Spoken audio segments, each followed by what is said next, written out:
What's up, everyone? Welcome back. If you're new here, welcome. I'm Chris. So what I want to do in this video is talk about the books that were memorable for me for 2025. I'm going to talk about them in no particular order. I say that lightly because there's one, I don't know, there's one I feel like was my favorite for the year, but I don't know. We'll see as I start talking about them. We'll see if I make that final decision of what was the best book I read. Yeah, I don't know if I can do it because other books are popping in my head. I'm like, oh, I don't know. But anyway, so I want to go through some books. Like I said, no particular order, I don't think. I have quite a few. Let's see, 1, 2, 3, 4, 5, 6, 7, 8, 9, 10, maybe 12, 13 books. So yeah, and they're not all my monthly faves either, like what became my monthly favorite. So, because month to month, sometimes there may have been 2 or 3 5-star reads, right? And I had to choose which one did I really feel was the one for the month. So, there's a few other books in here that didn't even make my monthly favorites, but they're still a standout for me for 2025. So I'm going to take some time. I'm going to talk briefly about them because I don't want this to be an hour-long video. I'm trying my new resolution for the year lightly. Try to keep my videos at a reasonable amount of time. It's hard to do with the book videos. Guess it depends on how much I read and how much I chat, but I'm going to try. So anyway, let's go ahead and get started talking about these favorite books that I read in 2025.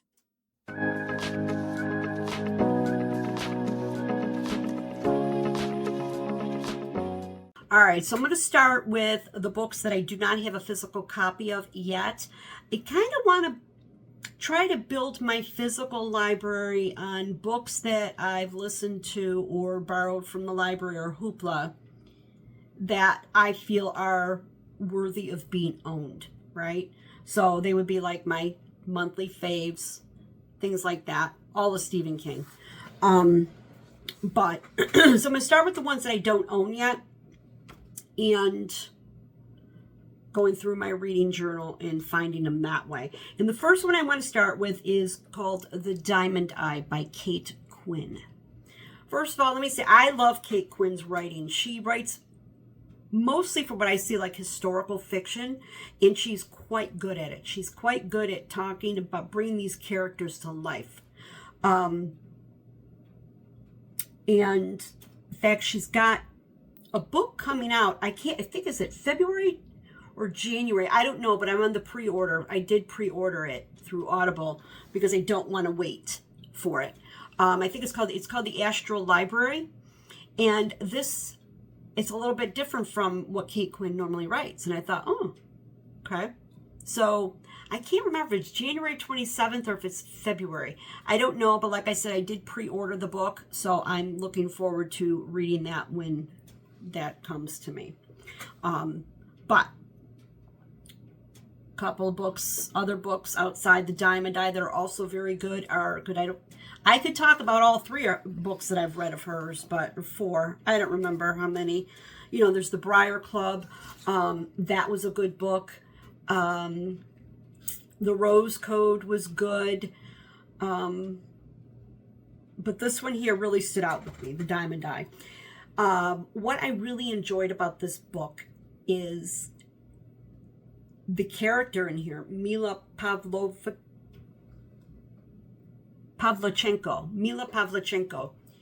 is a real person. They call her Lady Death. She was a sharpshooter in the Stalin. They just call her Stalin's sniper. So she was a sniper back when Hitler was invading the Ukraine.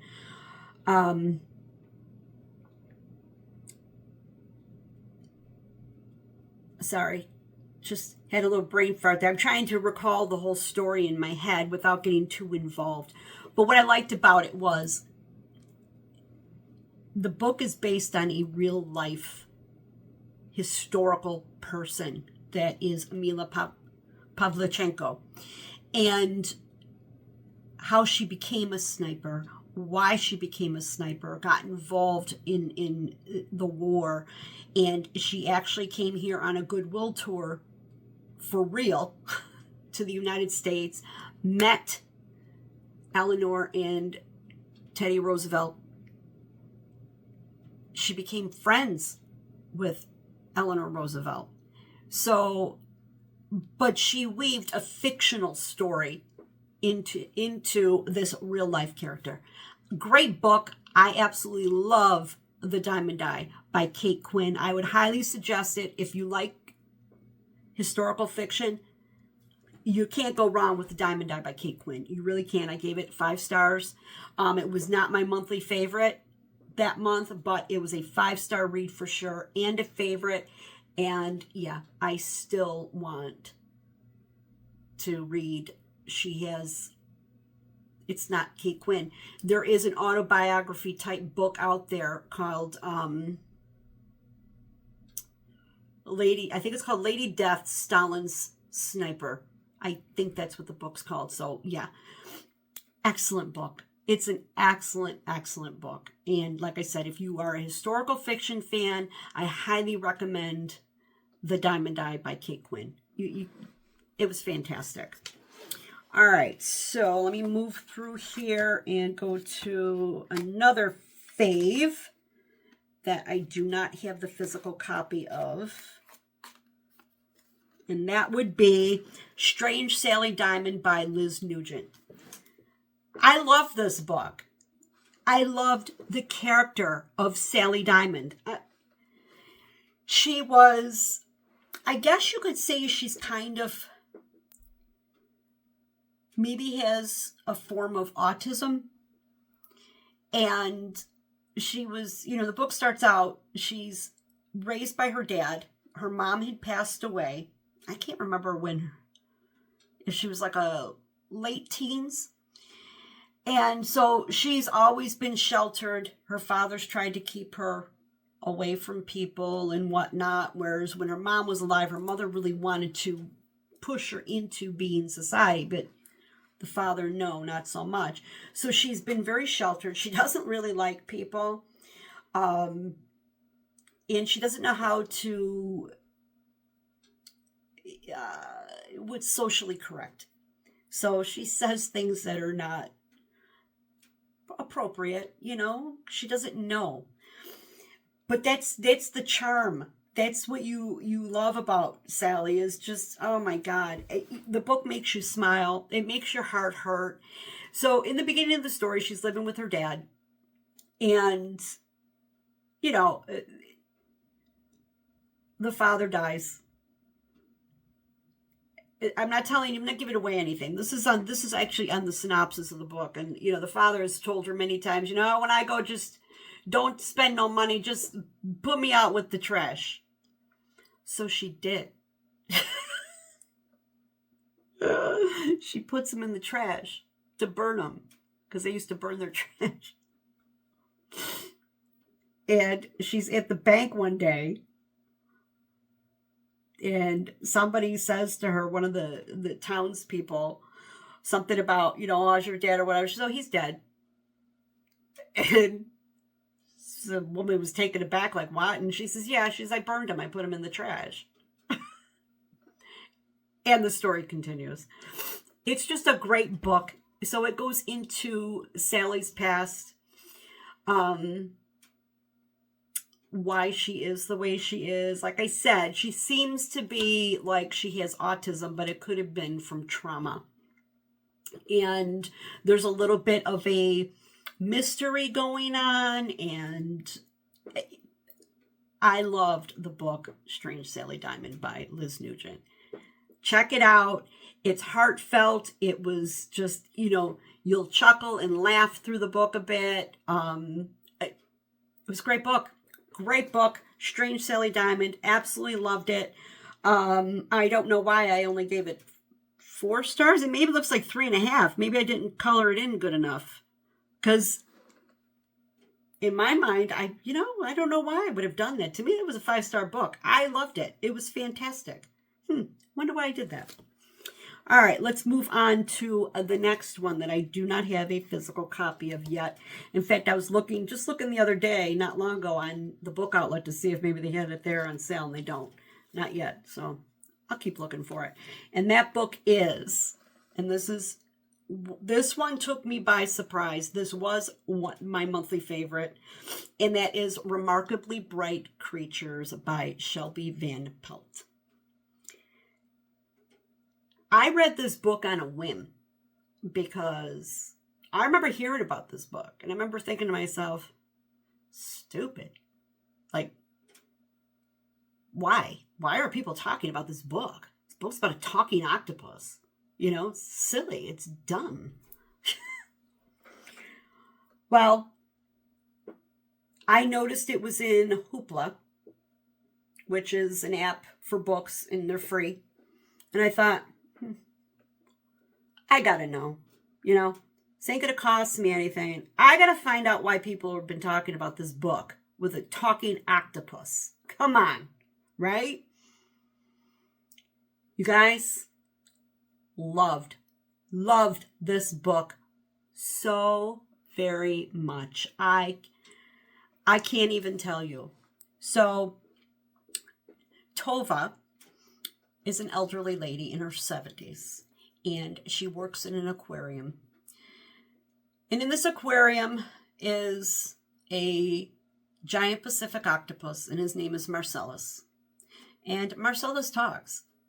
And I tell you, maybe if I was reading the book, I wouldn't have liked it. Wouldn't have liked it. I think I still would have liked it. But the audio version, Marcellus is hysterical. He's a very flamboyant character. You just love this octopus. He's hysterical. He's very bitter and snarky. And the way he talks. Anyway, Marcellus sneaks out of his tank at night, and Tova stumbles across him, on his midnight escapades in the break room trying to scavenge for food. Yeah, the octopus sneaks out of his tank. Anyway, but the book is more than that. The book is about heart. It's about loss and grief. It's about friendship and life. This book was just touched my heart. It really, really did, about an octopus in the relationship with Tova. Tova's struggles in life, the things that she carries. She lost her husband, the love of her life, as well as her son. He went missing. We'll just say that.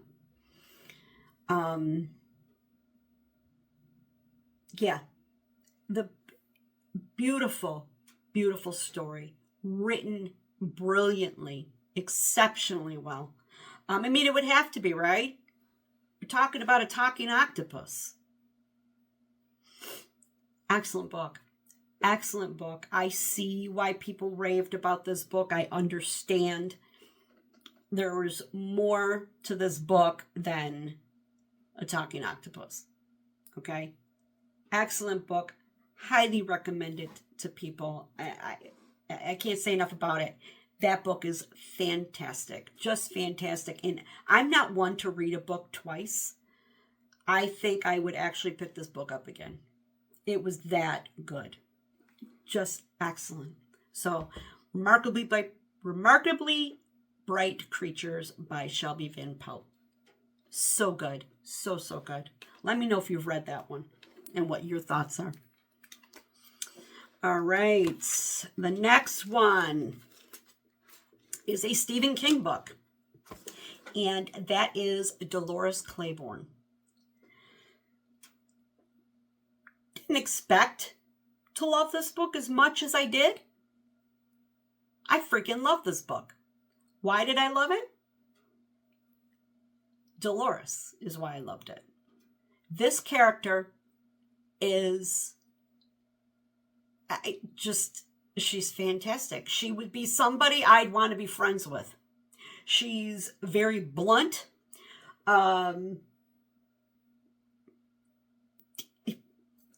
She's funny in a snarky kind of way. I loved her. So basically, this story is Dolores has been to hell and back in her life, right? She was married to a man who was abusive, horrible person, and she has a son. And her son is everything to her, and she's been worried about her son being raised with this awful man around and trying to bring him up to be a good person. And she works for some rich woman who, I can't remember her name. Another fantastic character in the book. I mean, there were laugh out loud moments in this book where I was just laughing because they were funny, these two old women.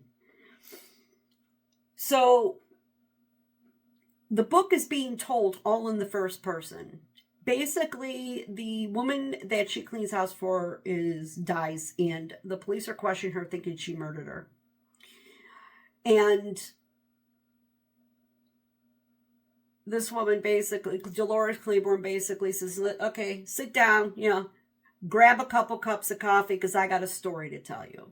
And she starts her story with her life and on her terms, what she's been through, and yada yada yada. And we're not going to talk about the disappearance of her husband, but it's in the book. Excellent book. This book was so well written. In the character, Dolores Claiborne is fantastic. What an excellent character. I've yet to see the movie. I should probably rent that. Not rent it. You know what I mean. Stream it. Yeah, I think I need to do that. I should have did that while I was on vacation, but I didn't. Anyway, good book, Dolores Claiborne. You can't go wrong. Excellent, excellent story. Excellent character. Absolutely flippin' loved it.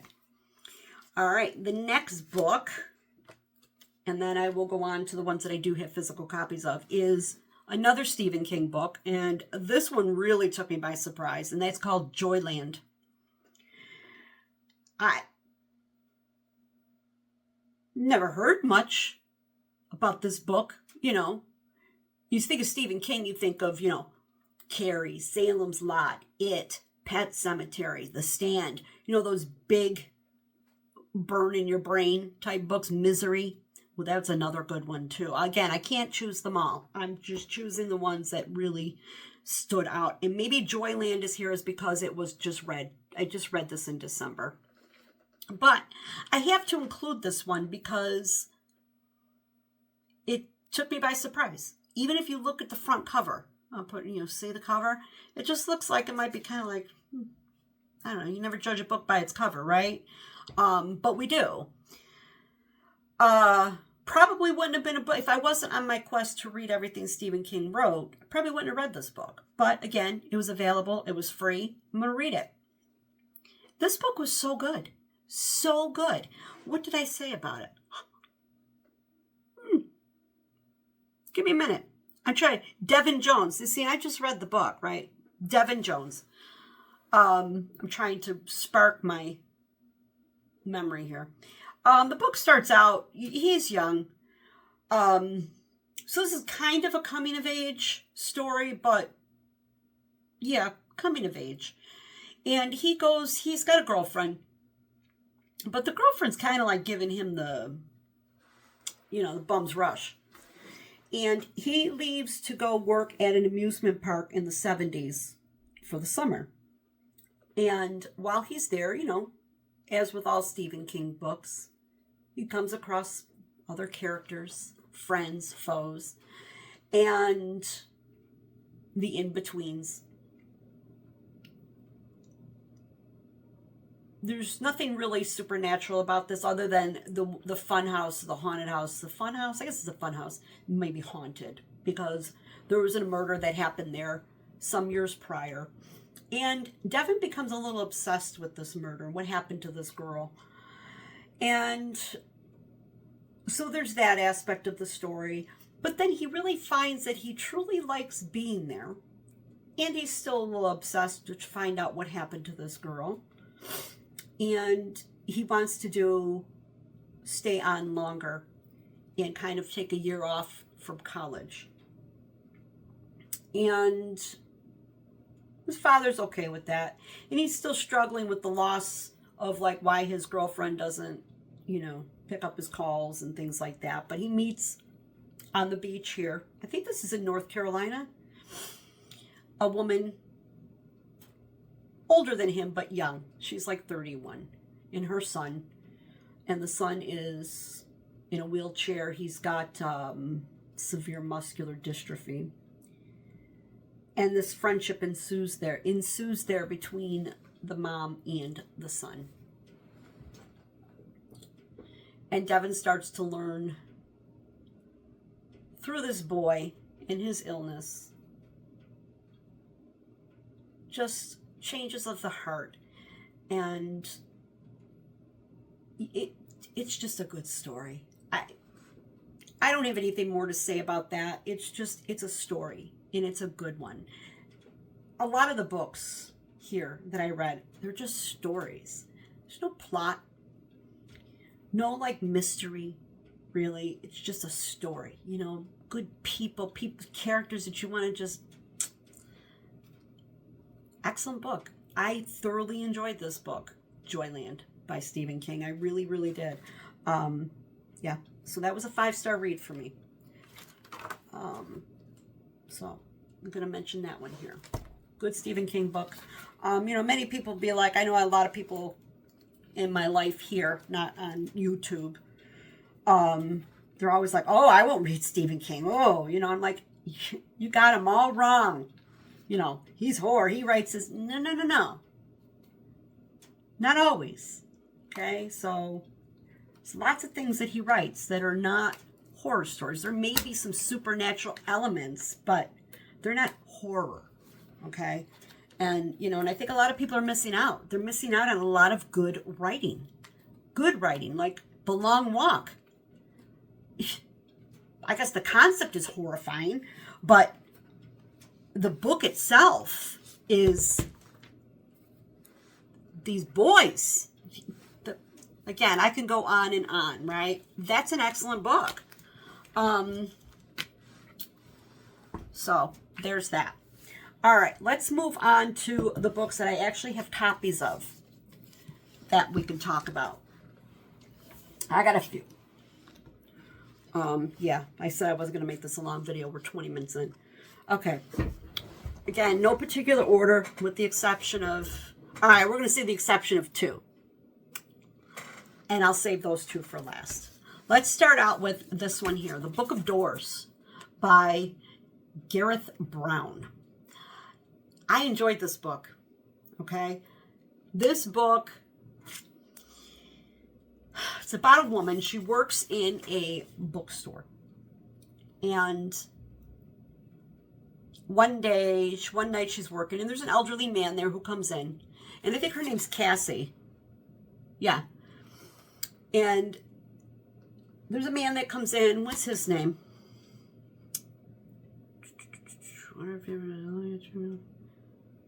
Oh, they don't give his name in the back of the book, and I can't remember it off the top of my head. I read this a while ago.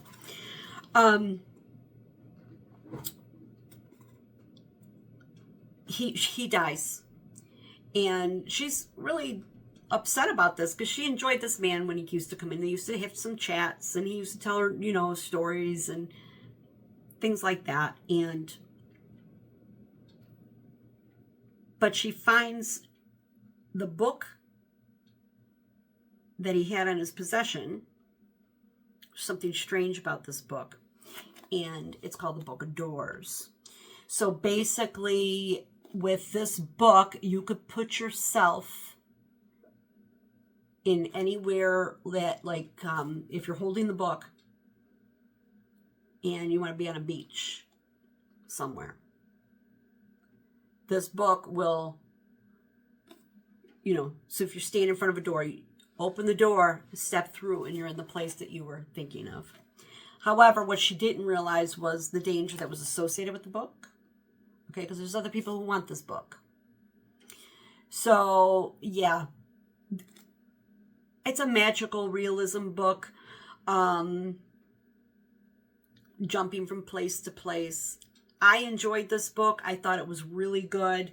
You got to kind of pay attention a little bit, because things are, with any type of book like this, when you're jumping from time, when there's time travel involved or one place to the next, you got to kind of follow along, right? It's not like it's not a difficult read, but you got to pay attention. And there is another book that he wrote that came out after this, and that is called, it's on the back of here, The Society of Unknowable Objects. I enjoyed that one as well. And I believe I would read this book first, because I feel like there is a tie-in from this book to that one. And I'm willing to bet there's going to be a third book that's going to connect the three together. I could be wrong, but I really think there's going to be a third book. And it's going to be this one, The Unknowable Objects, and I think that third book is going to connect these two books together.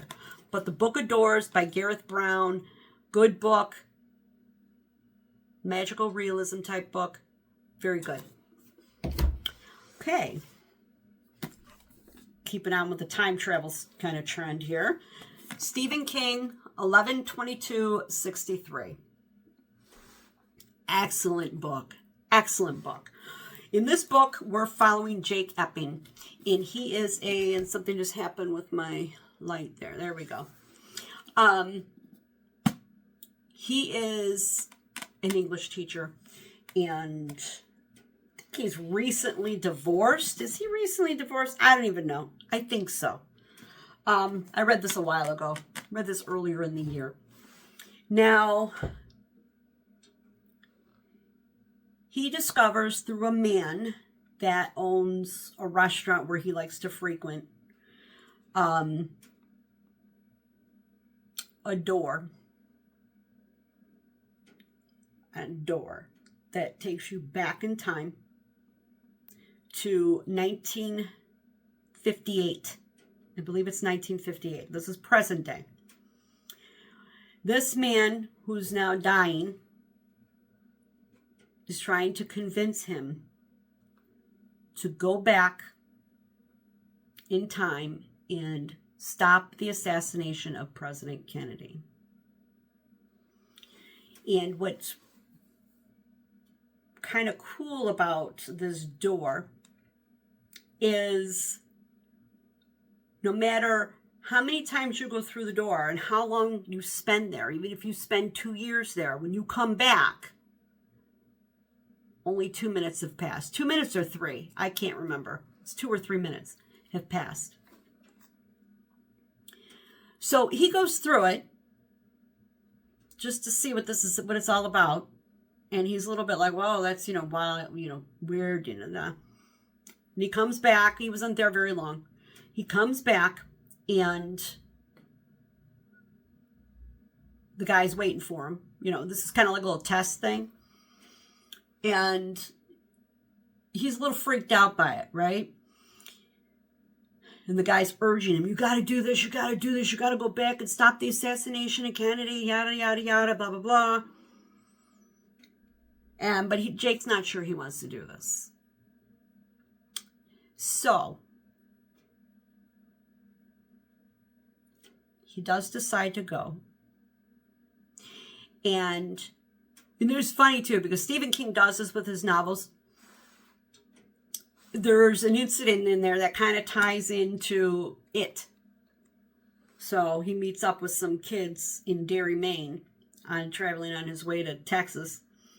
to stop the assassination, which isn't going to take place. He's got to spend 5 years before he gets to 11/22/63, right? So he's going to have some time to spend. But along the way, one of the things that happens in the story is a girl goes missing. She's murdered. And he knows about this from history. And he actually kind of prevents her abduction and murder. But ultimately, when you change the ripples in time or interfere with time and changing it, there's other consequences to be had. But that's another story. It's part of the story, but not part of the story. Anyway, so, that's what he was testing. That was a part of a test. And then he goes back to see what happened to the girl after he kind of averted the kidnapping. But, so, I know, I'm going on a tangent. I'll talk about this book. Okay, so now he goes back and, he says he's not going to interfere with anything. He has to remember you can't interfere with things that could change the course of your life or, somebody else's. Well, other than stopping the assassination of President Kennedy. And so now, like I said, he's got 5 years. So he makes it to Texas. And now in the meantime, he falls in love with a girl, Sadie. And, so there's a whole story there. Again, we're talking about people here. Stephen King writing his characters. You love Jake, you love Sadie and the town that they're in and all the people and the townsfolk and all this and that. But then the time is drawing near where he's got to find Lee Harvey Oswald and put a stop to this. Okay, so I'm going to stop there because I'm going to tell you what else happens. But that's the gist of it. Again, great book, well written, because sometimes those time travel books are very difficult to follow. I've read a few of them. There was one by Blake Crouch that kind of hurt my brain thinking about it. But this one here, well done for a time travel book. Exceptional. Loved it. 11/22/63. Next, let's talk about The Extraordinary Life of Sam Hill by Robert Dugoni. This book is so good. Again, this is a story. This is a book about people. This is a book about life. So Sam Hill was born with ocular albinism. So basically his eyes were red. And they used to call him Devil Boy. And so he was bullied in school, tormented. His mom was a devout Christian, and she always said, you were born to do, you're exceptional because, God made you this way for a reason. And he has found a friend in Ernie Cantwell. He's the only African-American boy in the school, and they became best of friends because Ernie, because he was the only African-American boy, he was also bullied. So the two of them needed each other. And they went to a private school.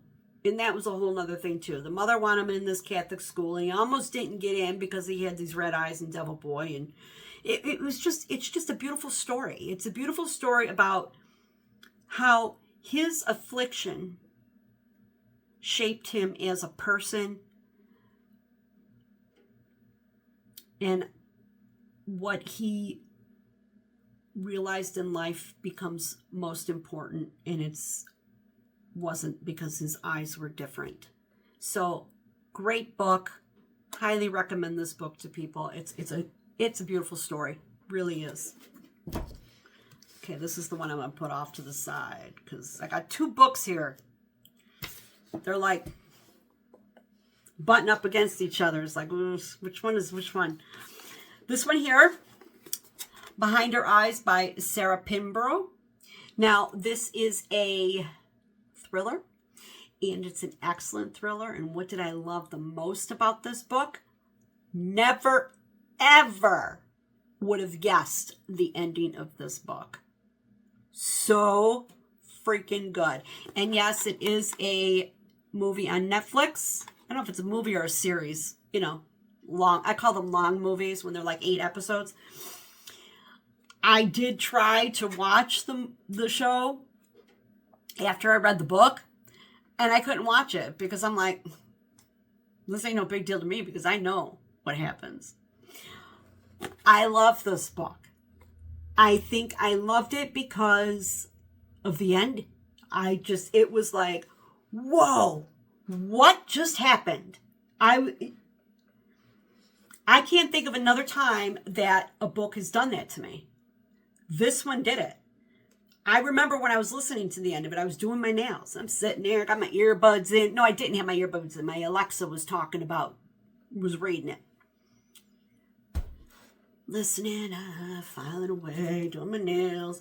And then it's the end of the book, right? And I was like, and I looked over at my Alexa and I'm like, what? I love this book. So briefly, and only briefly, Louise, okay, she's in this job, you know, it's a single mom, struggling, working, and, you know, she goes out one night. She doesn't go out often because she's got a kid, and pretty much her life is her kid, but somebody convinced her, you need to go out, and have a good time for yourself, blah, blah, blah. And she meets a guy, and she thought, oh my God, he was fantastic. Like, she really thought there were sparks there, and this was going to be like, I can't believe I actually met somebody, a decent, good person, you know, that she really, like, clicked with. Well, that was on a Friday, so Monday morning comes, she goes to work, and meanwhile, there was new people. I don't know if they bought the company, I can't remember, or a new boss or something like that. It must have been a boss. All of a sudden, the boss and his wife come in to meet the staff. I guess they must be the owners. Must have bought the company. I can't remember. And it's the guy from the bar. And she's like, oh my God, he's married and now he's my boss. So she avoids, you know, she runs to the bathroom or something, hides in there, and I think she tells her coworker. Anyway, Adele and David. Adele kind of, because they're kids. She has a kid? I don't remember. No, she's dropping her son off at school and she runs into Adele, the wife. And they end up having coffee and they end up becoming friends. Well, Louise starts seeing things in the marriage that don't seem quite right. She's like, you know, she can't figure it out. Well, then the story moves on from there and things start happening. Things get weird, very weird. And then the ending comes and you're just like, holy hell. What? Love this book. Loved it. And I actually read the next book that came out, We Live Here Now by her. And I enjoyed that one too. I will be looking for books by Sarah Pinborough. I like the way she writes so far. The 2 books I've read, love it. And there are no Alice Feeney books here because I couldn't choose a favorite. I've read all of Alice Feeney's books. I'm looking forward to the new one that's coming out in January. My Other Husband or something like that.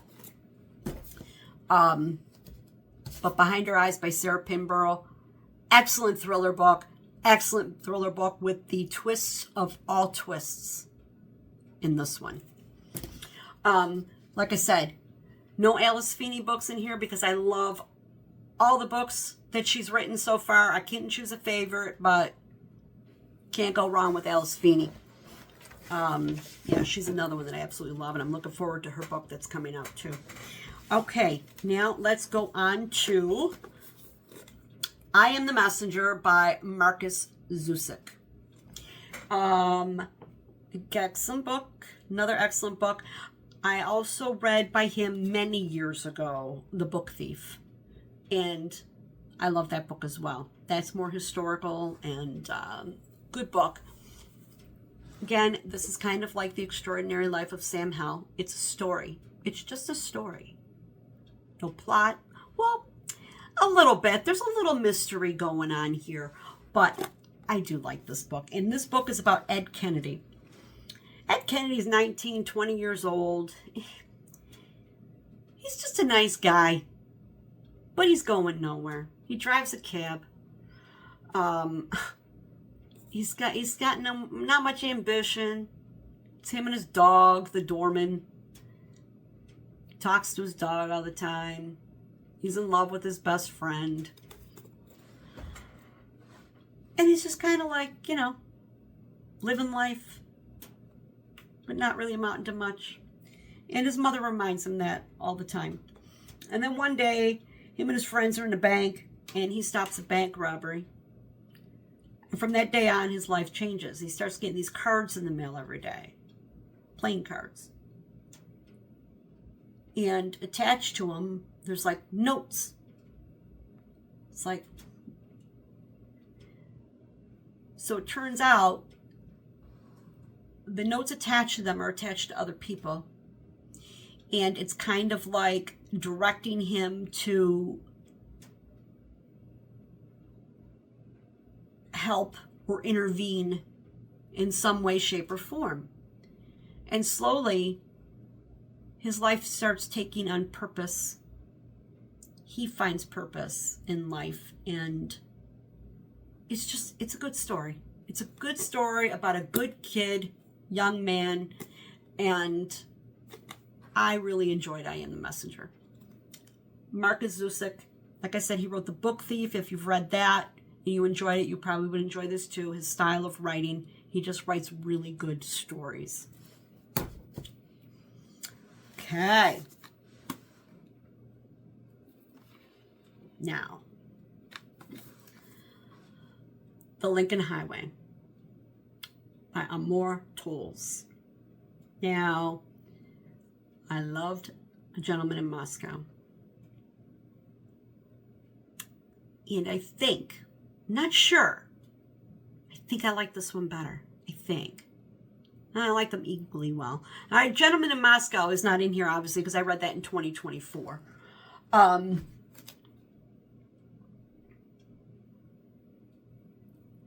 Love this book. It's a 5-star read. We are following, what's his name?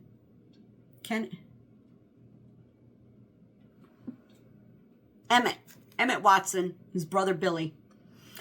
Emmett has been in a work camp for a crime. This is set back in 1953? 54. Oklahoma. Is it Oklahoma? Nebraska. Close. And he was in a work camp for about a year. And he comes home. Meanwhile, while he was away, his father passed away. And Billy was being cared for by the neighbors.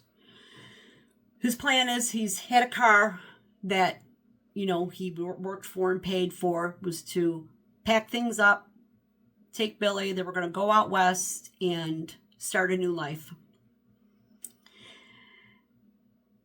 So he gets home and he finds out that, the house has been foreclosed on. Okay, fine, but he's leaving. So the day he goes to leave, he finds that 2 of his friends from the work camp hid in the warden's trunk when the warden was dropping him off, bringing him home. So they kind of escaped. the one guy, smooth talker. Can't remember his name. Is his name on here? No. The one friend, very smooth talker. I mean, smooth, manipulative. And then the other one is a little bit like simple. And the smooth talker convinces him, well, we're going to come with you, blah, blah, blah, blah, blah, blah. Well, the plan to head out west didn't go as planned. There goes my light again. Didn't go as planned, and they ended up heading east and end up in New York City. So this is like a journey that takes place in the span of 10 days. Okay? And it's a great story of these kids on the road, the things that they encounter along the way, roadblocks, people that they've become friends with, Billy, and things that go on with Billy, who's very bright and intelligent, and is his 8-year-old brother. This story was excellent. It's just an excellent story. It's nostalgic America, middle America, 1950s. Great story. Absolutely adore this book. I might not have read this had I not read A Gentleman in Moscow. I might not have picked this book up. I'm glad I did, because it was excellent. And I know Amor Towles has another book. Oh, Rules of Civility. I don't know. I might check that one out too. Because I loved both A Gentleman in Moscow and this book. And I'm thinking, well, the other one, could that one be bad? Right? I might check that one out as well. But this one here, absolutely loved it. Amor Towles, Lincoln Highway. Excellent book. Then, this one here is, what is that? Is that a bookmark? Oh, be son of a gun. It is. This is a special edition. I don't know what makes it special, but there's a bookmark in it. Like a, Oh, yeah. I got this on the book outlet. I don't know, it was like $10 maybe. I don't remember. The Invisible Life of Addie LaRue by V.E. Schwab. This book was good. Really, really good. Kind of historical, but not. This book, we are following Addie LaRue. Starts out in the 1700s. And basically, long story short, she makes a deal with the devil. We're going to call him the devil. I don't know if he's the devil or not, but he's not a nice man. Entity. God. Okay. So she makes a deal. And that deal ends up being that she's got immortality, but the exception there is nobody will ever remember her. Ever. So she can go into a store, strike up a conversation with somebody, walk out the door, and she's forgotten. She spends 300 years living like this.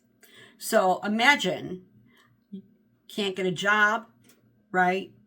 If you are forgotten, how are you going to get a job? But she manages or he gets her soul. He claims her. So she's determined not to let that happen. If she fails, right? Or surrenders. And now, 300 years later, and it kind of goes back and forth between the current day to past years of like things that she's endured along the way or encountered. But one day she goes into a bookstore, and the young man there, remembers her. Well, that's like, she's floored. Like, how is this happening? And this entity, God, whatever it is, devil, demon, the one who grants her this, he comes in back and forth to her life. And so there's that pull there as well. I just love this book. Okay, it's so hard to like talk about this book because, not hard, but I want to tell all the things. But her and the man who remembers her, they end up falling in love. And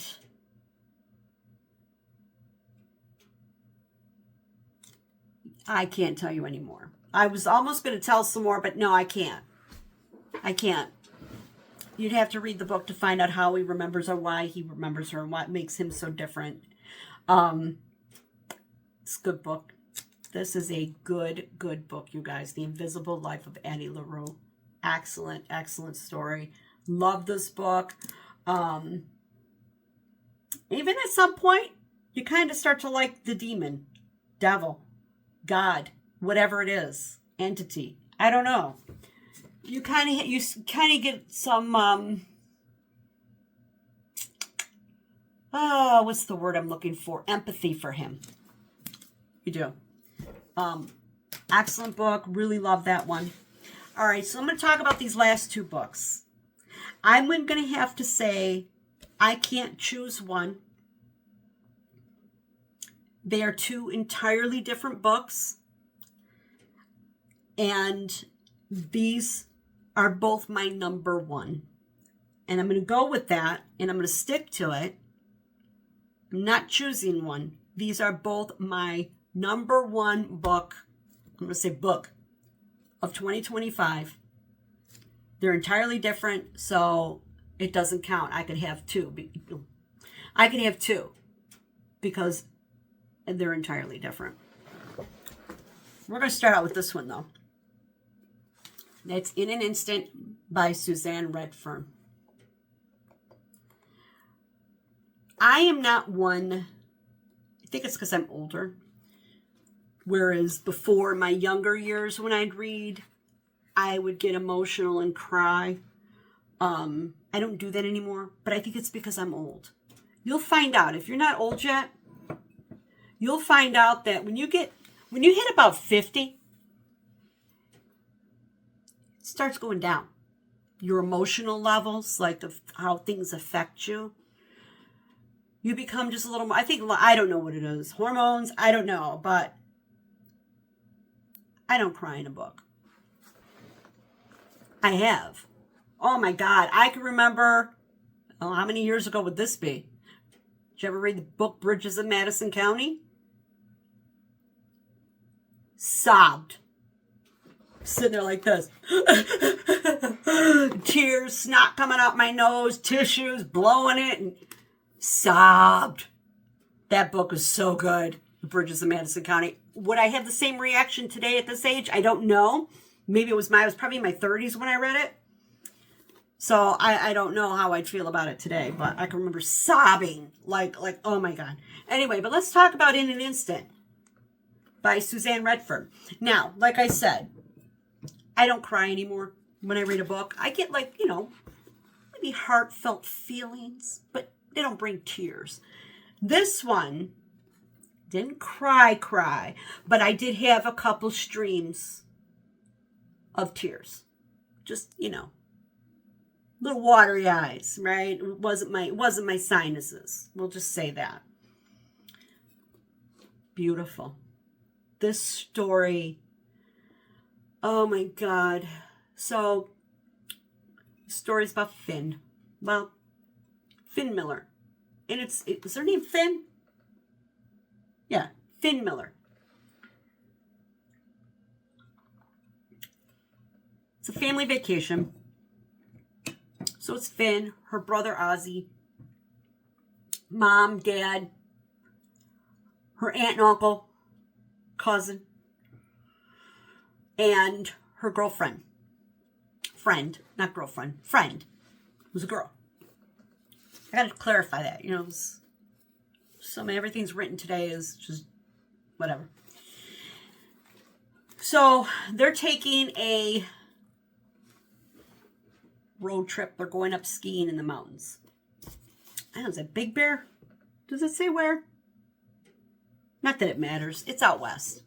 Somewhere out in California, I think. So they're heading up to the mountains for a skiing trip.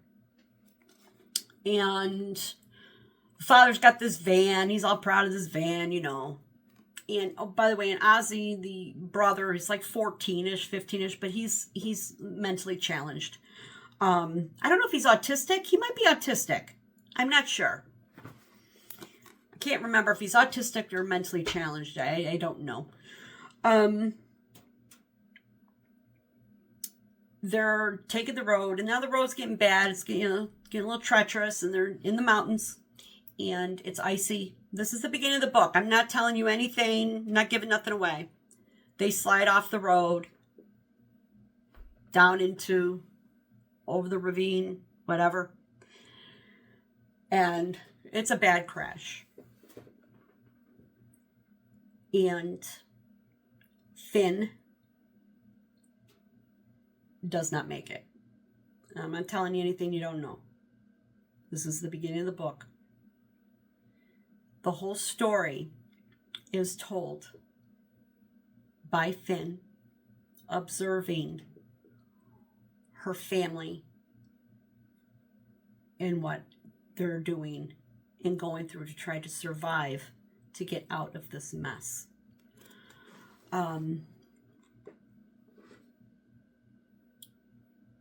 Beautifully written.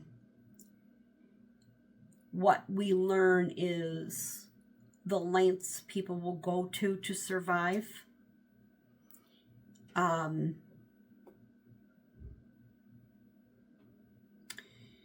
We learn about loss and how people cope with loss, and forgiveness and moving on after loss. This book is one that will definitely stay with me forever. This book has so much to teach us about forgiveness, about loss, about moving on. It's a beautiful, beautiful book. I absolutely adore this book. I want to read some other books by this author. I'm afraid she has many other books. And I'm actually afraid to read another book because this one shook me. This one pulled every string of emotion from me that I don't want to read another book by her hoping for the same intensity, if that makes any sense. And so I'm afraid to read another one of her books because I want the same gratification that I got from this one. This book is phenomenal. Definitely best book I read all year. All year. Out of all 116 books, it's this one and this other one that I have here. So 116 books, and I have 2 out of those books that are just stellar. This is 10 stars, not 5. This is a 10-star book. So good. Highly, highly recommend anyone and everyone to read this. And I feel so strongly about this book. I would be shocked if anybody read this book and said, that was stupid. I don't think so. This book is stellar. Stellar. Excellent book. In an Instant by Suzanne Redfern. Please read it. Let me know what you thought. And let me know if you've already read it and what you thought. So anyway, love, love, love this book. Okay. My other number one, Polar Opposite. And you know, I've mentioned this book here and there a few times after I've read it. And you're going to be like, are you kidding me, Chris? This is really good. This is a number one for you? Yeah, it is. Nuclear War, A Scenario by Annie Jacobsen. This is a nonfiction fiction book. Okay?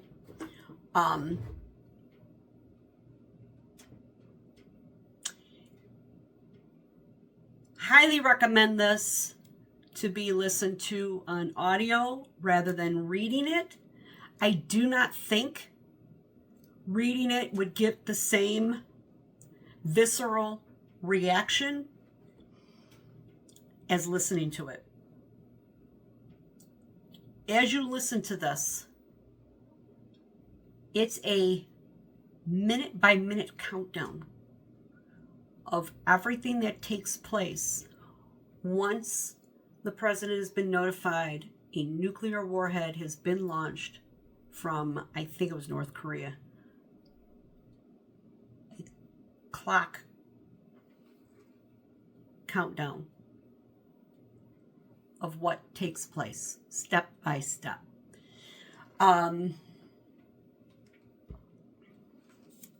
Yeah. I'm just sitting here, I'm just reflecting on it. This was for me, as I was listening to it, was kind of like it's one of those pulse pounding, like, oh my God, tick tock, tick tock, tick tock. And it would just count down at this moment happens and this happens. Literally the short amount of time the president has to make that decision. Why is my thing like, I'm like looking at the background. It looks like AI. I don't have a filter on the camera or anything. It's like, yeah, I don't know if you could see that. It's like distracting me as I'm looking here at the lens. I'm seeing above the book. It's kind of like wavy. Anyway, it's my brain. This is your brain on drugs. No, I'm not on drugs. I don't remember how many minutes the president has off the top of my head, but it's a short amount of time that he's got to make a decision whether to pull the trigger and launch retaliation. And what comes with that when he does decide to retaliate. I'm telling you, this book is eye-opening. It makes you think about the fragility of life. You know, as we walk around on this planet every day, the things that are possibly or not possibly going on. This book right here. Excellent. This is my other 10-star read for 2025. And let me just read you just the back here, because I want you to get a better idea of what this is about and this author. Okay? She's just not some willy-nilly author writing novels. She's a journalist, okay? So just let me read this real quickly to you. Because if I can convince people to read this, I did convince one person, Allie from Allie's Book Nook, read it. And yeah, so, or listen to it on audio. And again, I highly recommend the audio, unless you're the type of person who doesn't get, because there is some technical jargon in here. Okay, there is. And there's also, see, I'm looking here. Look at this. There's also, you got pictograms in here. There's also, There's some history in here, a little bit of history background of like how we get to this place, how we are in, certain. Oh, you see here, look at this. This is what I mean.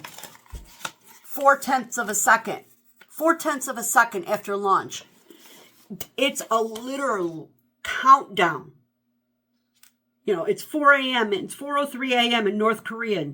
Darkness before dawn. Seemingly barren field 20 miles outside the capital. Again,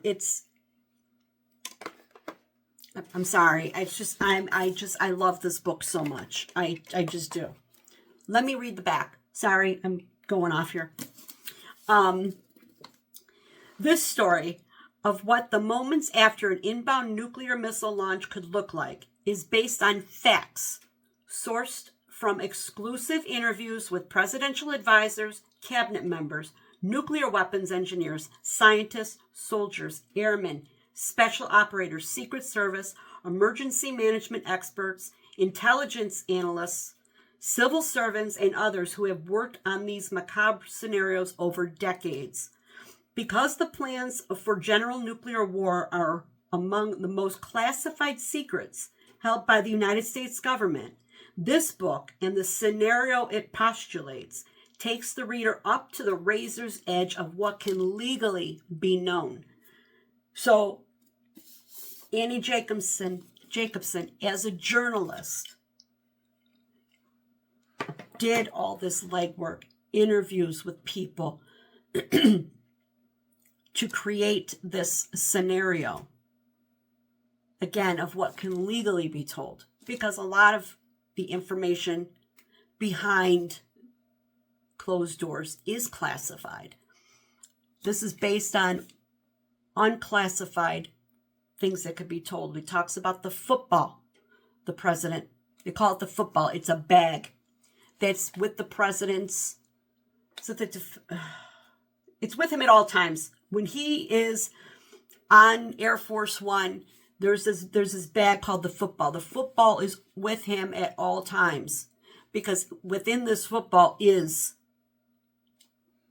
the ability to launch a nuclear warhead. And only the president can do that. And in his absence, should the president be killed, whatever, when all hell is breaking loose, I think, if I'm not mistaken, I think it goes to the Secretary of Defense. I think it goes into his hands. I can't remember. It's in the book. I just remember the feelings associated with listening to this. Just that pulse pounding. This book. Oh my God. If I can't get you to read anything, read these two books right here. They are my 10-star reads, my number ones for 2025. And I hope that 2026 brings me 2 books again that leave me just gobsmacked. Okay? So, there you have it. There are my favorite books of 2025. That's a wrap. Not too bad. I should have counted how many favorites I had.